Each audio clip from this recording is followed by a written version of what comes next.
Hello, welcome back po sa ating channel at ipapakita ko lang po yung itsura ngayon ng ating Gixxer. 7 buwan na to sa akin at marami na rin tayong nailagay dito sa ating motor na mga accessories. At isa nga dito itong visor na nakita ko online. Hindi ito pang Gixxer na visor pero nakita ko na parang okay siya.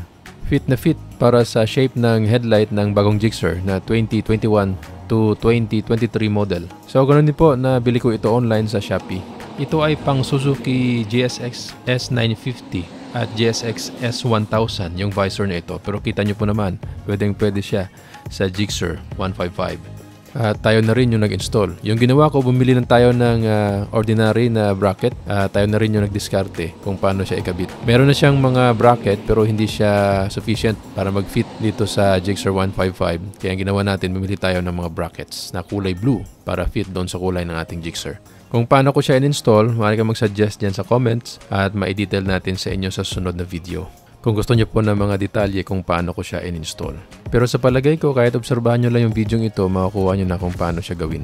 Kung meron kayong na-observe na iba pang mga accessories na nilagay ko dito sa ating motor, pwede nyong itanong dyan sa comment section at gagawa natin ng video the next time. So ito pala ang visor, nabili ko siya mga 1,500 sa Shopee. Kaya sa mga naka-Gixxer dyan at gusto nyong gayahin itong visor, isi-share ko sa inyo ang link kung gusto nyo.